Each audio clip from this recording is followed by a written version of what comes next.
विवेकानंद ने officially join किया था फ्रीमेसन्स को। कब किया था इसके विषय में भी चर्चा करेंगे। विवेकानंद स्वयं गौमांस खाता था और पूर्व काल के हिंदू ब्राह्मण अतिथि को गौमांस से सत्कार किया जाता था, ऐसा दावा भी करता था। इसका क्या प्रमाण है, मेरे इस बयान के पीछे क्या रेफरेंस है, ये हम आगे बताएंगे। आदि शंकराचार्य, रामानुजाचार्य जी, ये सब संकुचित हृदय वाले पोंगा पंडित थे। ये कौन कहता था? तुम्हारा लाड़ला प्याला नरेंद्र दत्त उर्फ विवेकानंद। इसका भी रेफरेंस आगे देंगे। भगवान वेदव्यास और ब्राह्मण ऋषियों की बुद्धि मंद बुद्धि थी। उन्होंने भ्रांति, त्रुटि और द्वेष से भरे हुए विचार के कारण स्मृतियों और पुराणों की रचना की। ये किसका बयान है? विवेकानंद का बयान है। इसका भी रेफरेंस आगे देंगे। मैक्स मूलर जो है, मॉडर्न प्रोफेसर बनने के लिए जो मोनियर विलियम्स से भिड़ा था, मॉडर्न प्रोफेसर पर भी हम इस विषय में आगे चर्चा करेंगे। तो मैक्स मूलर वेदांतियों का भी वेदांती है, वेदांत के वास्तविक मर्म को जानने वाला है। उसको देखकर ब्रह्मर्षि वशिष्ठ का स्मरण हमें हो आता है। ये किसने कहा था? विवेकानंद ने कहा था। और मैक्स मूलर क्रिश्चियनिटी को भारत में लागू करने के लिए कितना षड्यंत्र रचा है, इसको थोड़ा भी अगर आप शोधार्थी प्रवृत्ति के होंगे तो जानते होंगे। आर्य समाज वाले सेक्टर्स में हम इस विषय में बहुत कुछ कह चुके हैं। और रामकृष्ण मिशन के आश्रम में तो सन्यासी लोग भी मांस मछली सब खाते हैं। विवेकानंद भी स्वयं खाता था, खूब अवैध भक्षण किया, ये सब भी बताते हैं। विवेकानंद इस्लाम और क्रिश्चियनिटी का भी बहुत प्रशंसक रहा है। ये भी क्रिश्चियन मिशनरियों का भी, हालांकि धर्मांतरण के विरुद्ध इसने लिखा है कि हिंदुओं को ईसाई नहीं बनना चाहिए, ये भी उसने कहा है। लेकिन ये सब एक बाहरी छलावा के अतिरिक्त कुछ नहीं, क्योंकि उसकी आंतरिक विचारधारा पर जब हम चर्चा करेंगे तो आपको बहुत कुछ ऐसा पता चलेगा जो आप नहीं जानते हैं। आगे विवेकानंद कैसे गांजा फूका करता था, गांजा फूक कर बातें किया करता था, इस विषय पर भी हम आगे चर्चा करेंगे। विवेकानंद कैसे भगवान श्री रामचंद्र जी, भगवान कृष्ण, भगवान शिव इत्यादि के स्थान पर रामकृष्ण परमहंस की पूजा करवाने लगा था। और जो हमारे शास्त्रीय सनातनी देवी देवता हैं उनको भूल जाओ, ऐसा कहता था युवाओं को। इस पर भी हम सप्रमाण चर्चा करेंगे। अब जीसस क्राइस्ट के ऊपर विवेकानंद के विचार क्या हैं, पैगंबर के ऊपर विवेकानंद के विचार क्या हैं, इस्लाम पर विवेकानंद के विचार क्या हैं, इन सब विषयों में हम आपको बताएंगे। और सबसे बड़ी बात कि विवेकानंद वेदों के विषय में जो बातें कहता है उनका विवेकानंदी पक्ष क्या है और उनका धर्मशास्त्री पक्ष क्या है, इस पर भी हम आपके समक्ष चर्चा कर रहे हैं। एक पुस्तक है, बंगाली में है, उसको हम इंग्लिश में या हिंदी में ट्रांसलेट करके आपको बताएंगे। मैंने अपने बांग्लादेशी मित्रों से उस बंगाली ट्रांसलेशन का ऑथेंटिक, बंगाली एडिशन का ऑथेंटिक ट्रांसलेशन कराया है, तो हम आपको बता रहे हैं। पुस्तक का नाम ध्यान से सुनना, पुस्तक के प्रकाशक का नाम ध्यान से सुनना, पुस्तक का एडिशन, पुस्तक का पेज नंबर, पुस्तक का विषय ध्यान से सुनना। बाद में कमेंट में पूछते हो कहां लिखा है बताओ, तो वीडियो में हम सारी बात बताते जा रहे हैं। पुस्तक का नाम है स्वामी विवेकानंद वाणी और रचना, और 20वां संस्करण इसका है, छपा बंगाली में। किसने छापा है? उद्बोधन कार्यालय ने छापा है। स्वामी विवेकानंद वाणी और रचना ये छापा है उद्बोधन कार्यालय ने, 20वां संस्करण से बता रहा हूं। उसके खंड 10 के पृष्ठ 189 को देखना, 189 पेज नंबर, वॉल्यूम है 10th, एडिशन है 20th। पुस्तक का नाम है स्वामी विवेकानंद वाणी और रचना, और किसने छापा है, पब्लिशर कौन है? उद्बोधन कार्यालय। रेफरेंस मिल गया। अब लिखा क्या क्या है सो बता रहा हूं, इसी पुस्तक से बता रहा हूं आगे। प्राचीन प्रथा के अनुसार जो हिंदू गौमांस नहीं खाता वो प्योर हिंदू नहीं है। खांटी हिंदू शब्द है ना, खांटी हिंदू मतलब प्योर हिंदू नहीं है। किसने कहा? विवेकानंद ने कहा। रेफरेंस बुक का बता चुका हूं। आगे आप देखो 9th वॉल्यूम देखोगे, 9वां खंड, उसमें 28वां पेज देखोगे, उसमें क्या कहता है विवेकानंद? 20 से लेकर 22nd एडिशन तक का ये सब रन करेगा। मनु आदि संहिता, ज्यादातर पुराण और महाभारत के ज्यादा अंश बुद्ध के जन्म के बहुत बाद में हुआ।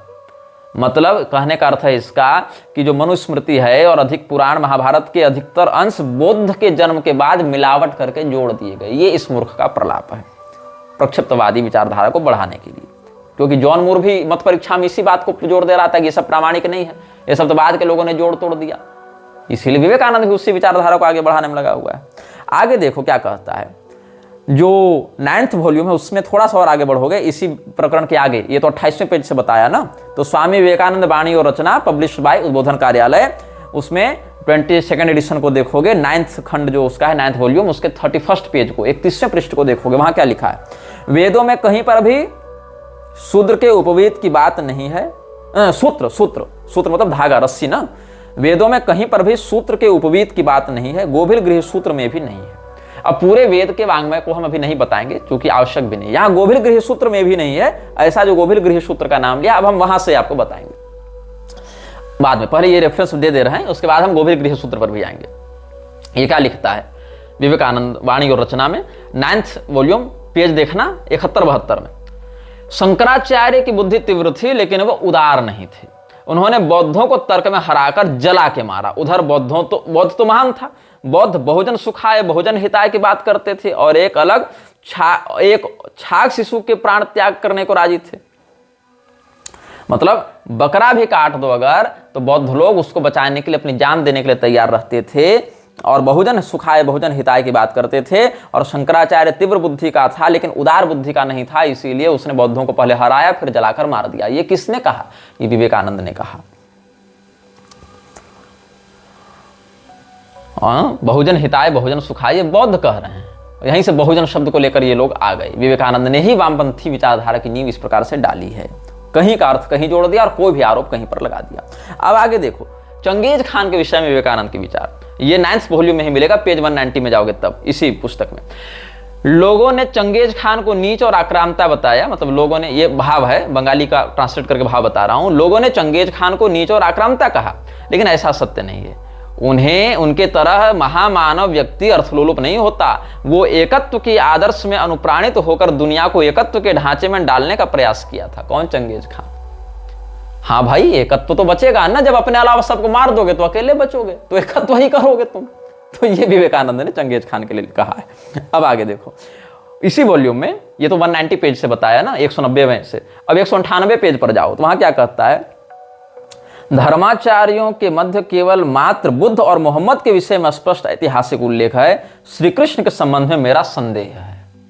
जितने लोगों ने धर्म का ज्ञान दिया उसमें भगवान कृष्ण को धर्मोपदेष्टा मानता है किंतु संदिग्ध मानता है कि उन्होंने धर्म का उपदेश दिया कि नहीं दिया, कब दिया, कहां दिया, ये सब संदिग्ध बातें, कोई ऐतिहासिक उल्लेख नहीं है। तो ऐतिहासिक उल्लेख किसका है? तो पैगंबर का है, ईसा मसीह का है, और वो धर्मोपदेशक है। मतलब इस्लाम धर्म है, ईसाइयत धर्म है इसके लिए।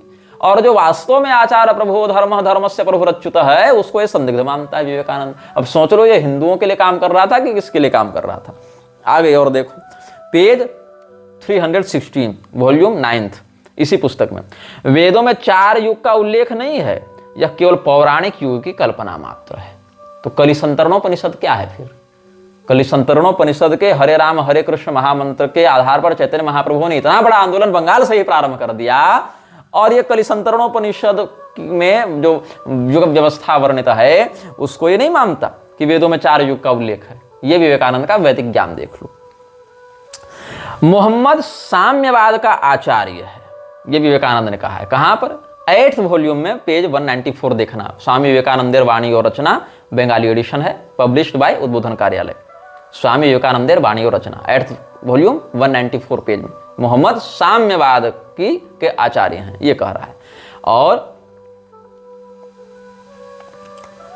कुसंस्कार एवं अज्ञता का स्थान वेदों में है, ये कह रहा है। इसी वॉल्यूम में आगे देखोगे तो 276 पेज में स्मृति पुराणादि सामान्य बुद्धि मनुष्य की रचना है।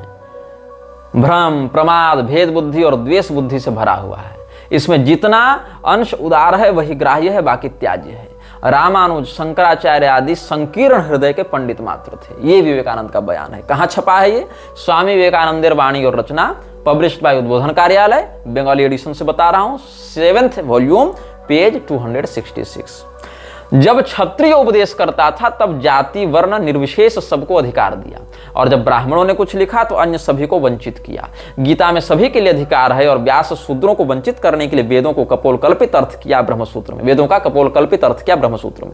ये स्वामी विवेकानंद ने लिखा है, बताया है। मतलब ये बात कहां छपी है? स्वामी विवेकानंदेर वाणी और रचना में 6th वॉल्यूम में देखना, पेज 314-315 में उद्बोधन कार्यालय ने छापा है। क्या कहता है ये? क्षत्रिय उपदेश करता था तब सभी जाति वर्ण निर्विशेष सबको अधिकार दिया था, और जब ब्राह्मणों ने कुछ लिखा तो अन्य सभी को वंचित किया। तो राम जी तो क्षत्रिय कुल में ही आए थे ना। अब वहां शंभू का वध वाला प्रकरण को दिखा देंगे तो कहेगा प्रक्षिप्त मिलावटी हो। तो बुद्ध के बाद बहुत कुछ जोड़ दिया गया ना। तो कुल मिला के चित भी अपनी पट भी अपनी, आधा मुर्गा पकाकर खाओ आधा बचा लो, अहिंसा के नाम पर। ये इन लोगों का नाटक है। तो वेदव्यास ने क्या किया, शूद्रों को वंचित करने के लिए वेदों का कपोल कल्पित अर्थ कर दिया ब्रह्मसूत्र में। अच्छा, आरएसएस वाले तो जो विवेकानंद कितने बड़े चापलूस बने घूमते हैं, वो तो वेदव्यास जी को शूद्र स्वयं बताते फिरते हैं कि मछुआरन के लड़के थे वेदव्यास जी। अब वेदव्यास जी की माता मछली के पेट से उत्पन्न हुई थी, अगर इस बात को सत्य मानते हो तो वैज्ञानिक दृष्टिकोण से कैसे सिद्ध करोगे कि मछली के पेट से बच्चा सिद्ध हो सकता है? आधुनिक साइंस से तो नहीं सिद्ध कर सकते हो, तुमको दिव्य विधा का आश्रय लेना पड़ेगा कि मछली के पेट से भी बच्चा हो सकता है। क्योंकि जो मछुआरन की बेटी कह रहे हो, मछुआरन की बेटी तो थी नहीं, मछुआरे ने तो पाला पोसा था, बच्ची तो मछली के पेट से मिली थी। और मत्स्य देश का राजा मत्स्य भी निकला था, जो कि राजा उपरिचर वसु के वीर्य से मछली के गर्भ में गए थे बाज के माध्यम से, और जो मछली भी मछली नहीं, अद्रिका अप्सरा थी।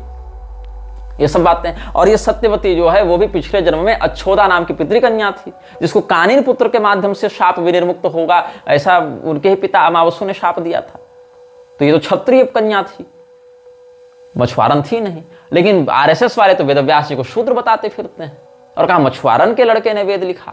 और यहां पर विवेकानंद कह रहा है कि वेदव्यास ब्राह्मण था, ब्राह्मणों ने जब कुछ लिखा तो अन्य सबको वंचित किया, और जब क्षत्रियों ने उपदेश दिया तो सबको सबका अधिकार दिया। इसीलिए भगवान कृष्ण क्षत्रिय थे, उन्होंने उपदेश दिया तो सबको सब दिया, और वेदव्यास ब्राह्मण थे, उन्होंने शूद्रों को वंचित करने के लिए वेदों का कपोल कल्पित अर्थ किया। तो क्या मानना चाहते हो तुम लोग? ये पेंडुलम बनाए हैं पूरे हिंदुओं को।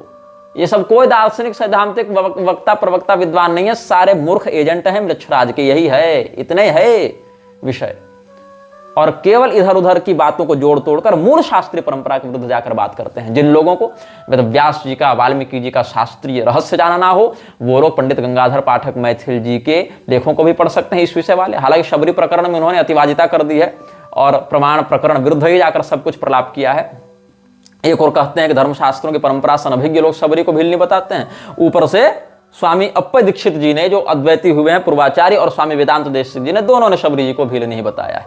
और भुसुंडी रामायण में भील नहीं बताया गया है शबरी जी को, और ये कहते हैं भुसुंडी रामायण प्रामाणिक नहीं। जबकि स्वामी करपात्री जी का बड़ा फैन बने फिरते हैं, और स्वामी करपात्री जी ने रामायण मीमांसा में ही जिसकी बात को सिद्ध करने के लिए इतना झगड़ा कर लिया हमसे, वहीं भुसुंडी रामायण को भी प्रामाणिक रामायण और प्राचीन रामायण में गिना है।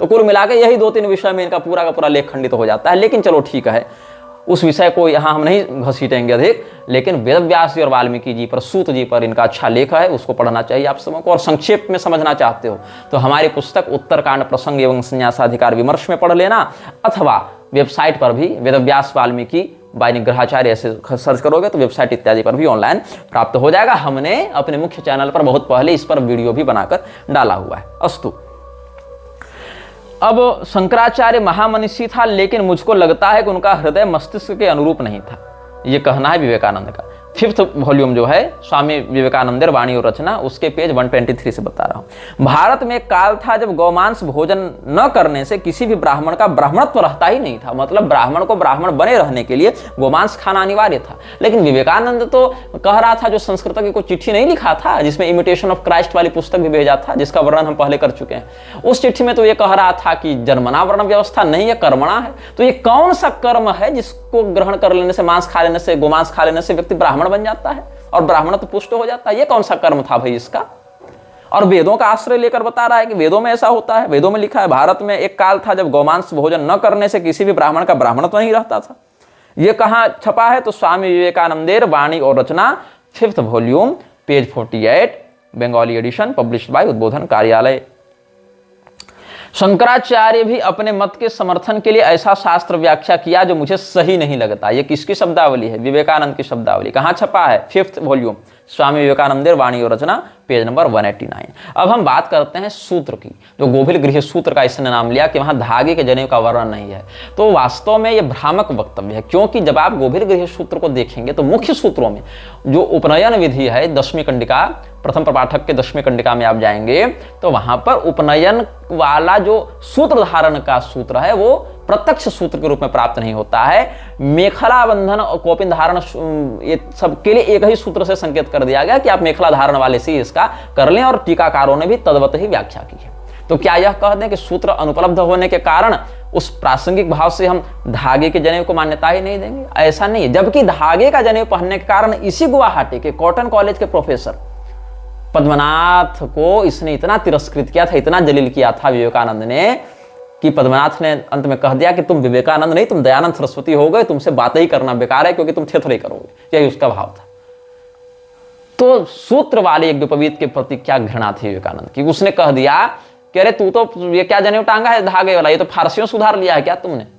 तो उसने कहा, पद्मनाथ ने कहा कि नहीं नहीं, ये तो मेरा यज्ञोपवीत संस्कार हुआ था, मंत्र पढ़ा गया था। क्या मंत्र पढ़ा था? यज्ञोपवीतम परमम पवित्रम पढ़ा। अरे तो ये तो वेद में लिखा ही नहीं। बोले देखो लिखा है। तो अरे बाद में एडिट कर दिया, किसी ने प्रक्षिप्त कर दिया, मिला दिया। ये थ्योरी थी विवेकानंद की।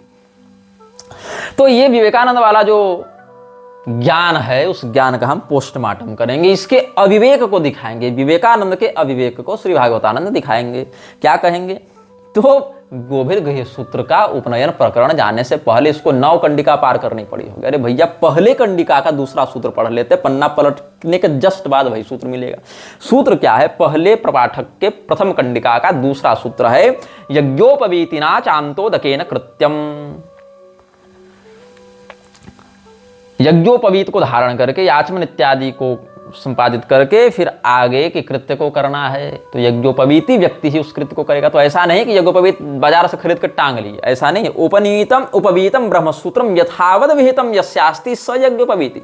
शास्त्रीय परंपरा से जिस प्रकार का यज्ञोपवीत संस्कार वर्णित है, उपनयन संस्कार वर्णित है, वैसे ब्रह्मसूत्र को यथावद विहित मार्ग से धारण करने वाला यज्ञोपवीति है। तेन यज्ञोपवीतिना उपवीतम ब्रह्मसूत्रम यथावद विहितम यस्यास्ति स यज्ञोपवीति तेन यज्ञोपवीतिना। इसके बाद दूसरे प्रपाठक के पहले सूत्र, प्रथम प्रपाठक के दूसरी कंडिका के प्रथम सूत्र को देखेंगे तो क्या कहते हैं? यज्ञोपवीतम कुरुते सूत्रम वस्त्रम वापि वा कुशरज्जुमेव। यज्ञोपवीतम कुरुते सूत्रम, इसी सूत्र से खंडित हो जाता है विवेकानंद का प्रलाप। गोभिल गृह सूत्र से ही प्रमाण दे रहा हूं। क्या विवेकानंद ने विवेक दिखाया? समझ में बात नहीं आती। तो मनुस्मृति का वचन है, कार्पासम पवीतम स्याद् विप्रस्योर्ध्वृतम त्रिवित क्षणसूत्रमयम राज्ञो वैश्यस्याविक सौत्रिकम।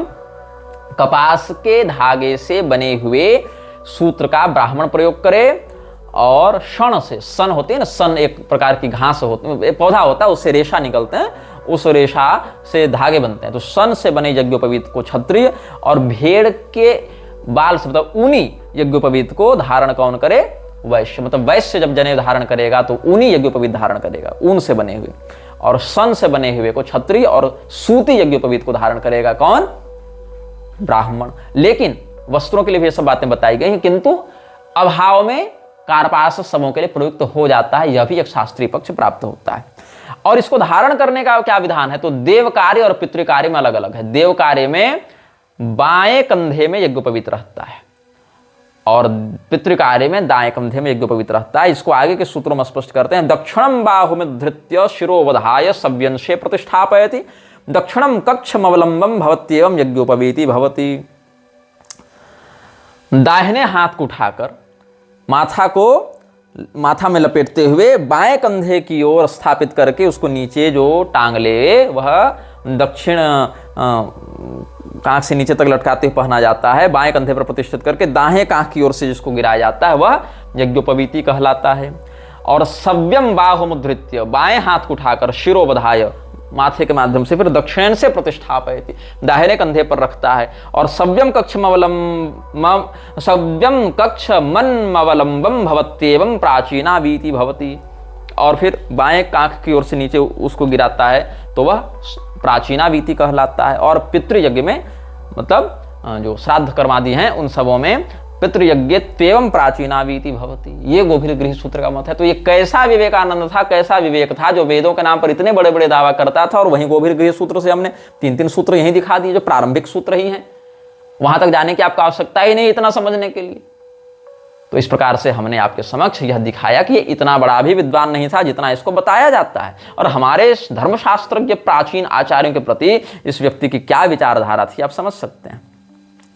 विवेकानंद को उसकी अद्भुत कुशाग्रता के कारण, उसकी फोटोजेनिक मेमोरी के कारण याद किया जाता है कि विवेकानंद ने एक बार अगर कोई पन्ना देख लिया तो उसको याद हो गया, पढ़ लिया। अब देखो, विवेकानंद मर गया था 39 साल की उम्र में, at the age of 39 he died and died due to multiple functional disorders. उसके जो बहुत से अंग थे वो काम करना बंद कर चुके थे, जो ऑर्गनल फंक्शंस हैं वो काम करना बंद कर चुके थे। विवेकानंद खूब मांस खाता था, खूब गांजा फूकता था और विविध प्रकार के रोगों से ग्रस्त था। ये प्रामाणिक बात कह रहा हूं, कोई सुनी सुनाई बात नहीं कह रहा हूं। कहां से कह रहा हूं इसका रेफरेंस भी दूंगा, तुम बस अनुभाग देखते जाओ। अब क्या है, विवेकानंद के विषय में कहते हैं अमोंग एजमैन, ये सब में भी आपको ये सब प्रमाण मिल जाएंगे। तो विवेकानंद जिसको अति कुशाग्र व्यक्ति के रूप में प्रचारित किया जाता है कि विवेकानंद ने एक बार जो पन्ना पढ़ लिया, वो फोटोजेनिक मेमोरी थी उसकी, याद हो गया पूरा पन्ना उसको, ऐसे व्यक्ति का अगर आप रिपोर्ट कार्ड देखें तो यूनिवर्सिटी एंट्रेंस लेवल एग्जामिनेशन में इसने 47% मार्क्स प्राप्त किए थे। 47 जो एफए एग्जाम था जिसको बाद में बदलकर इंटरमीडिएट कर दिया गया था, उसमें 46% आए थे। मतलब आज की परिभाषा में कहें तो 10वीं 12वीं और स्नातक ग्रेजुएशन, तो इसके 47%, 46% और ग्रेजुएशन में आए 56%। अब ये बात सत्य है, उस समय का 56% आज के 95% को पढ़ाएगा, ये बात सत्य है, इसमें कोई दिक्कत नहीं है। उस समय का क्या, पिछली पीढ़ी के जो लोग 50% 60% लाते थे, वो लोग आज के 99% वाले को 10 बार पढ़ाएंगे। लेकिन बात है कि जब आपकी प्रसिद्धि, आपकी कुशाग्रता फोटोजेनिक मेमोरी वाली प्रचारित की जा रही है, तो उस सिद्धि के बाद, उस अद्भुत मेधा के बाद आप 56% ला रहे हैं, तो सोचिए वो मेधा नहीं होती तो आप कितना लाते। मतलब हाल आपका ये है भाई साहब कि आप फोटोजेनिक मेमोरी के सिद्धि साधक होने के बाद आप 56% ला पा रहे हैं ग्रेजुएशन में, ये हाल है आपका। अच्छा, ये कह सकते हैं कि यूनिवर्सिटी के प्रोफेसर्स ने छेड़छाड़ कर दी होगी, मतलब कि बहुत बार ऐसा होता है कि चेक करने वाले जो एग्जाम पेपर चेक कर रहे हैं वही घोटाला कर दे रहे हैं, ये बात भी हो सकती है, जिसका अनुभव हमने स्वयं किया है। हमने अपने ही रिपोर्ट कार्ड में बहुत बार ऐसा अनुभव किया है कि संस्कृत में 200 में मुझे 120 नंबर दिए गए विश्वविद्यालय में, तो बाद में मैंने देखा इधर उधर कैसे नंबर दिए गए, तो कहा गया कि भाई यहाँ पर 5 रुपये 10 रुपये कॉपी चेक करने के बन रहे हैं, तो जो व्यक्ति जितना अधिक कॉपी चेक करेगा, 20 रुपये 25 रुपया जो भी बनेंगे वो उतना मिलेगा, तो अधिक से अधिक कॉपी निपटाओ। और चूंकि संस्कृत का मैं इकलौता छात्र था अपने महाविद्यालय में, तो दूसरा को पढ़ने वाला था नहीं, डिग्री के लिए ऐसे ही जानने के लिए क्या आधुनिक शिक्षा व्यवस्था में चल रही है। हालांकि वहां से कुछ पढ़ना था नहीं, पहले ही दिन मुझे अपने संस्कृत प्रोफेसर से झगड़ा हो गया था। आयु सत्य बल आरोग्य सुख प्रीति वर्धना, जो गीता के 17वें अध्याय का श्लोक है, उसी श्लोक की व्याख्या में झगड़ा हो गया था। तो उसके बाद हमने क्लास भी अटेंड नहीं किया था, बस परीक्षा देने जाते थे। एक तो इसी वेशभूषा में कॉलेज जाना था, तो उसके लिए भी थोड़ा सा लोगों की नजर में चढ़े हुए रहते थे। और एक बार झगड़ा हुआ था अच्छा खासा फैकल्टी से हमारा, तो उसके कारण भी थोड़े चढ़े हुए थे। हालांकि सम्मान तो वहाँ भी था, महाविद्यालय में भी जब हम जाते थे तो वहाँ के जो प्रधानाध्यापक थे, प्राचार्य गण थे, वो सब भी हाथ जोड़कर खड़े होकर अभिवादन करते थे, स्वामी जी आइए बैठिए, क्या स्थिति है। तो विश्वविद्यालय में कुलपति इत्यादि भी सम्मान से ही व्यवहार करते थे। किंतु शैक्षणिक स्तर की बात करें तो वहाँ पर थोड़ी पता है कि किसने एग्जाम लिखा है, क्या लिखा है। तो हम ये बता रहे थे कि ऐसा होता है कई बार, और आधुनिक शिक्षा व्यवस्था में भी ऐसे आपको कई घोटाले देखने को मिल जाएंगे, बहुत से वीडियो भी लीक होते रहते हैं, अस्तु कोई बात नहीं। लेकिन कहने का विषय यह है कि विवेकानंद का जो संस्थान था, विवेकानंद का जो इंस्टीट्यूट रहा, क्या वहां भी ऐसी बातें होती थी? अच्छा, आगे हम देखते हैं। 1890 की बात है, 22 जनवरी 1890 ईस्वी में दयानंद गाजीपुर पहुंचा, जो कि यूपी का पूर्वी भाग था उस समय, और वहां पर एक बहुत बड़े साधक रहते थे, पवहारी बाबा। अब पवहारी बाबा या पयोहारी बाबा जो हैं वो बहुत सिद्ध साधक रहे हठ योग के, ऐसा दावा किया गया, और बहुत कम भोजन का प्रयोग करके वो गुफाओं में रहा करते थे।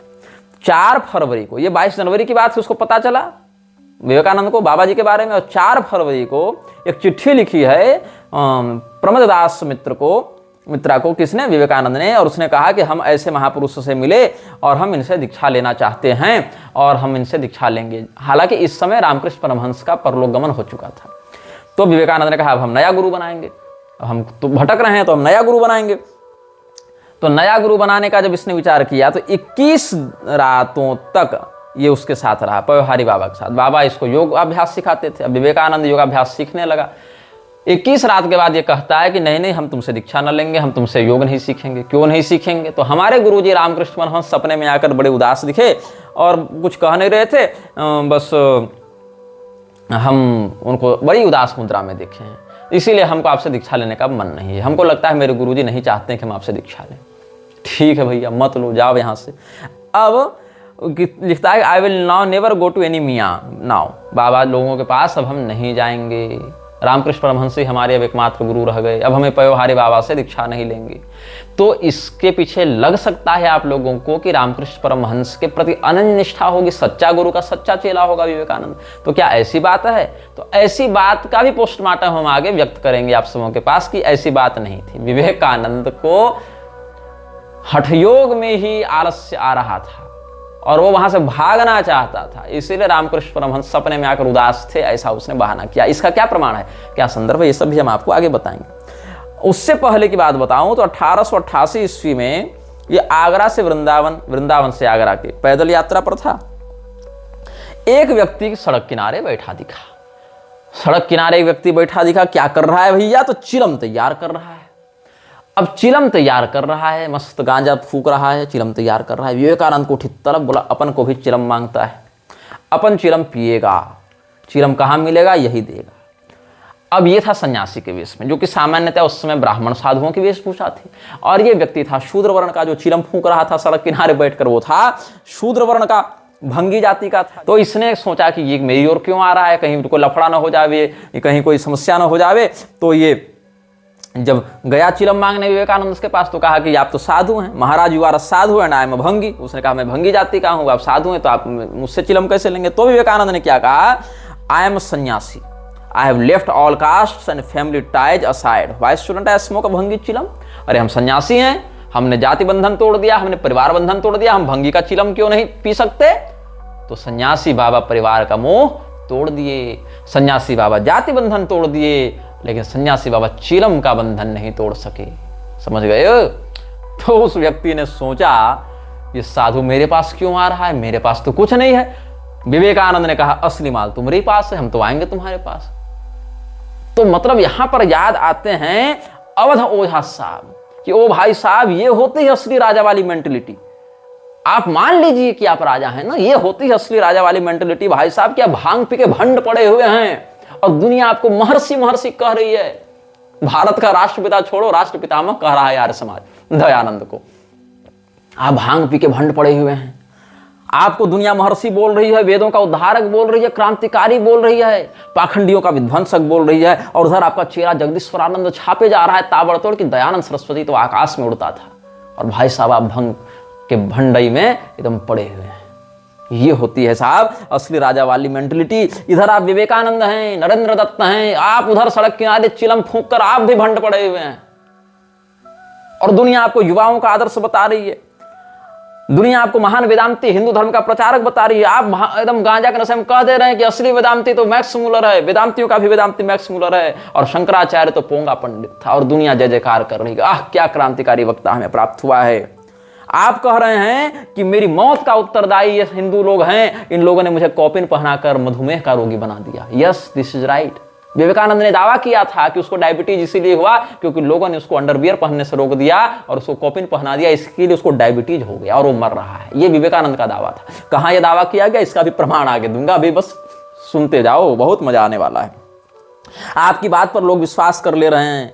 ये होती है राजा वाली मेंटेलिटी कि आप गांजा फूकर भंड पड़े हैं, आप कह दे रहे हैं कि मुझे कॉपिन पहनाकर डायबिटीज का मरीज बना दिया गया, और उसके बाद आपकी जयंतियां हो रही हैं, स्मारक बन रहे हैं, और फोटो में टांग रही है पिछली पीढ़ी, आपको विवेकानंद को फोटो में फ्रेम करके टांग रही है, अगली पीढ़ी उसको हाथों हाथ ले रही है।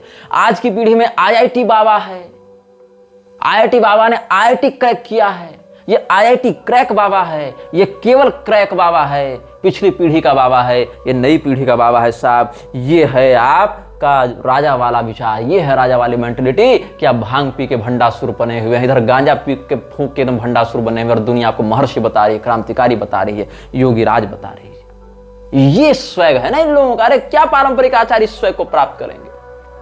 तो ये सब बातें जो विवेकानंद की हैं, ये सब कहां लिखी हैं, कैसे लिखी हैं, किसने लिखी हैं? विवेकानंद ने खुद लिखी हैं कि किसी उसके निकटवर्ती निवेदिता जैसे लोगों ने लिखी हैं। कहां कहा विवेकानंद ने, इन सब विषयों पर हम चर्चा कर रहे हैं। विवेकानंद के समकालीन अवस्था में फ्रीमेसन्स ने 4 लोगों को स्पॉन्सर किया था। पहला व्यक्ति था इस्लाम की ओर से खड़ा होने वाला मोहम्मद अब्दूह इस्लाम की ओर से खड़ा होने वाला व्यक्ति था। इन सभी लोगों के चित्र भी मैं सार्वजनिक करूंगा। ईसाइयत की ओर से खड़ा होने वाला था जॉफ्री फिशर, जो कैंटरबरी का आर्च बिशप भी था, ये क्रिश्चियनिटी की ओर से खड़ा हुआ था।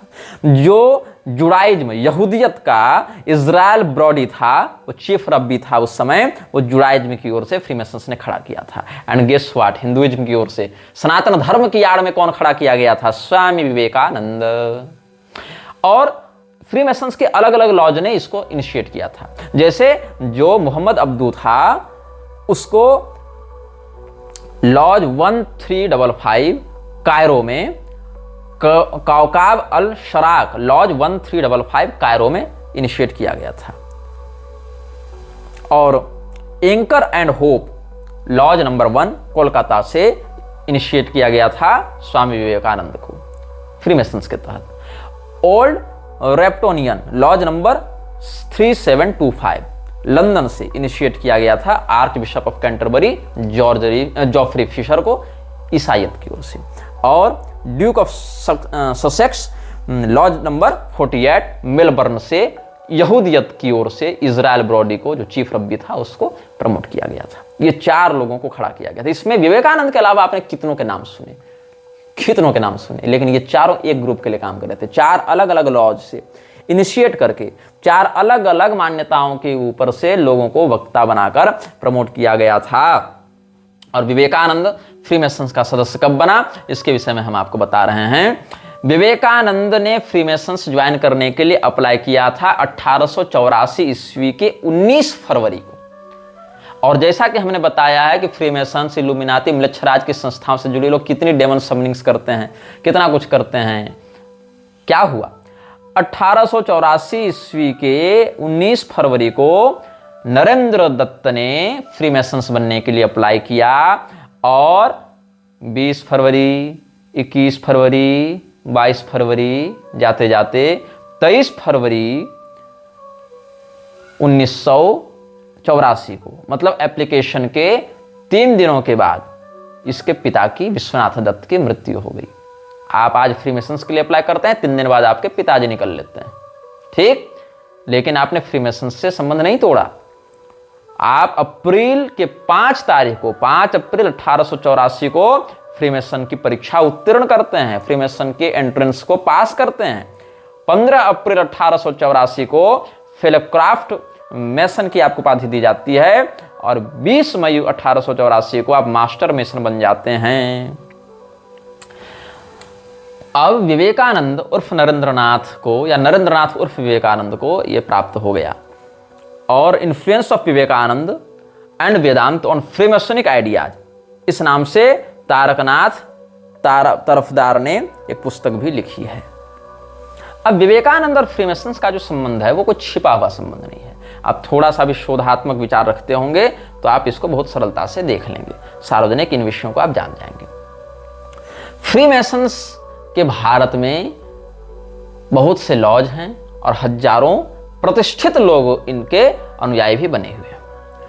फ्रीमेसन्स ने विवेकानंद को इनिशिएट इसीलिए किया ताकि विवेकानंद की वक्तृत्व शैली का आश्रय लेकर पश्चिम जगत में उसको प्रभावशाली वक्ता के रूप में स्थापित किया जाएगा। और पश्चिम जिसको हाथों हाथ सम्मान देता है, भारत की जनता भी उसके पीछे पागल होकर घूमने लग जाती है, उसको सब कुछ मान लेती है। अब जो W.L.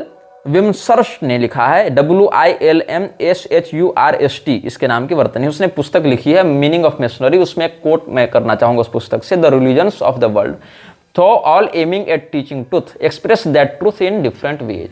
विश्व के सभी रिलीजन्स, और यहाँ हिंदू धर्म को भी रिलीजन में ही गिनेगा, ये सभी एक ही बात को उपदेश कर रहे हैं, सत्य का उपदेश। हालांकि सत्य बताने का तरीका इन सबों का अलग अलग है। और इसी बात को घुसाते हुए, इसी मैसोनिक आइडिया को रामकृष्ण परमहंसोपनिषद नाम से फर्जी उपनिषद लिखकर कृष्ण यजुर्वेदीय उपनिषद की आड़ में डालते हुए किसने प्रचारित किया था?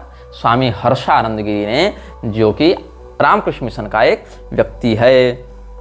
तो विवेकानंद के साथ साथ और बहुत से लोग उस समय, जैसे देशबंधु की उपाधि थी CR दास को, वो MR जयकर, C राजगोपालाचारी और AL Mudaliar, BG Kher, CP Ramaswamy Iyer, इन सभी लोगों के नाम आप गूगल में सर्च कर लेंगे तो पता चल जाएगा ये सब कौन कौन। ये सारे लोग फ्रीमेसन्स से जुड़े हुए थे।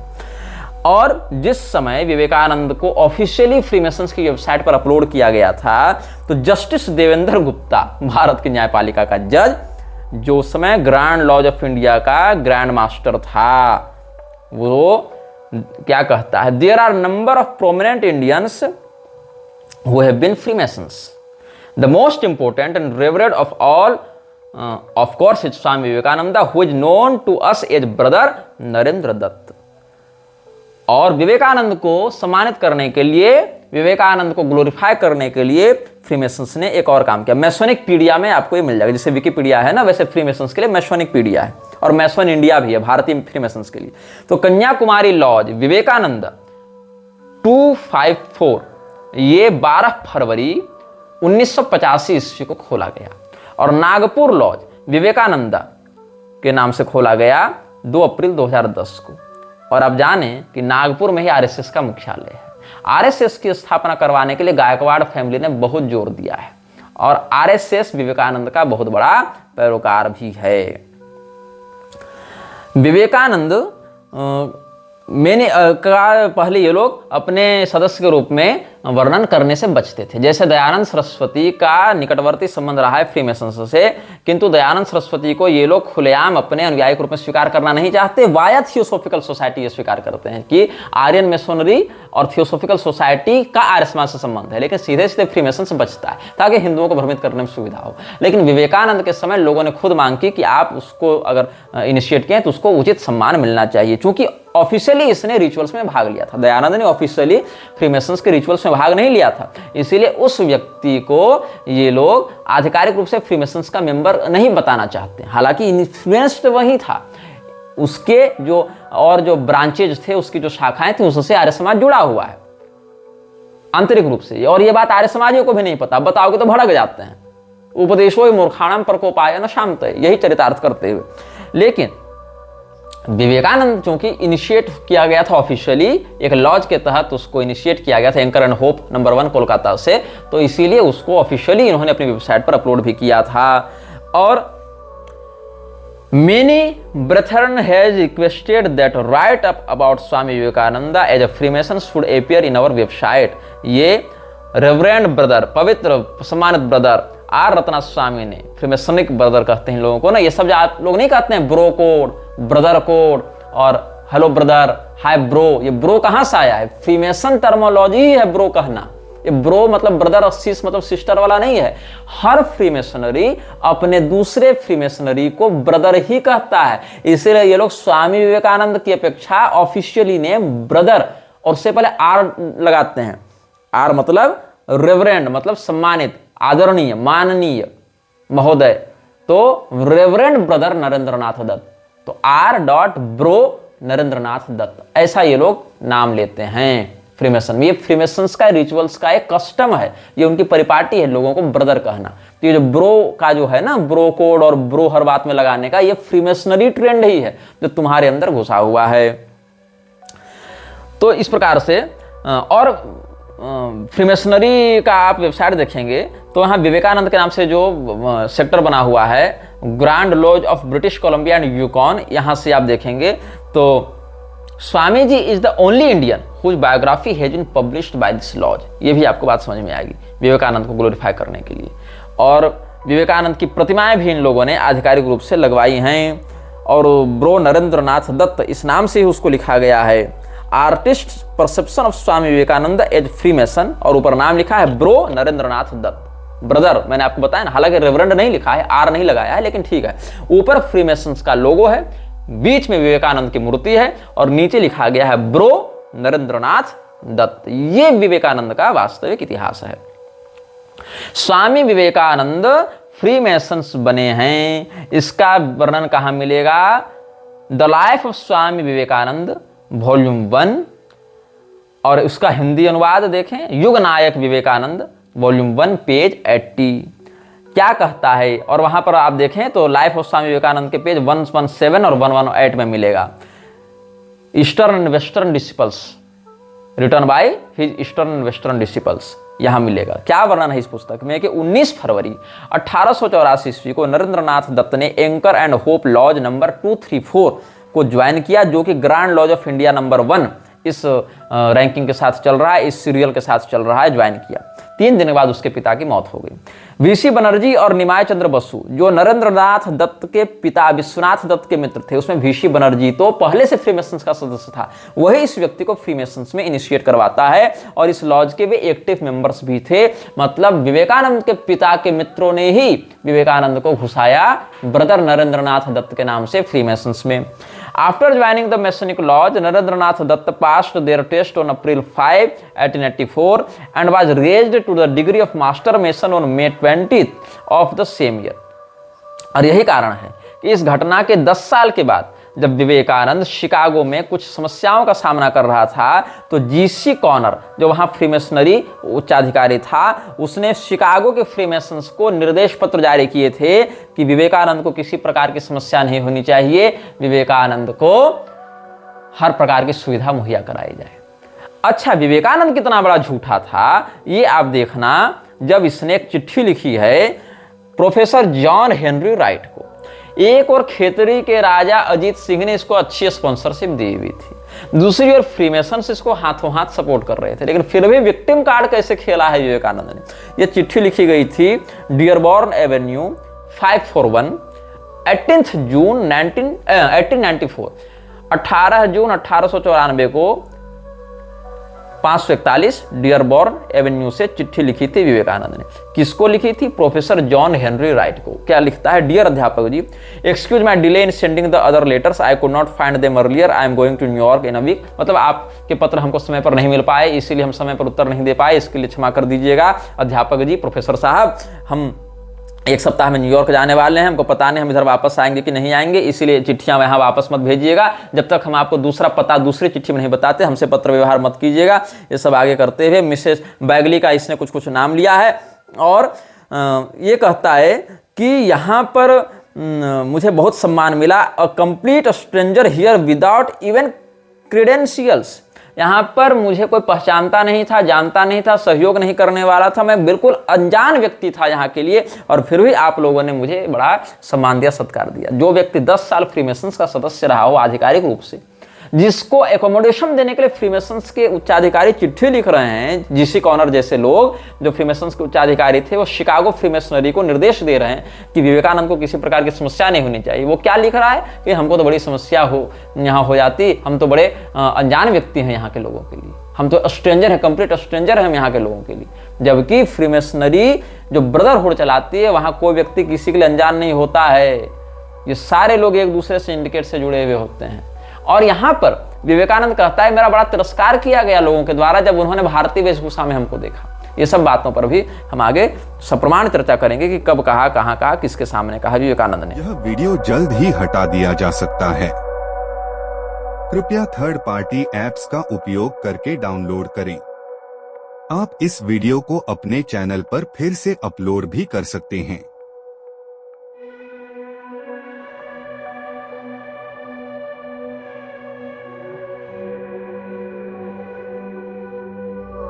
This video may get deleted soon. Please download using third-party apps. You may also re-upload this video on your channels. Thank you.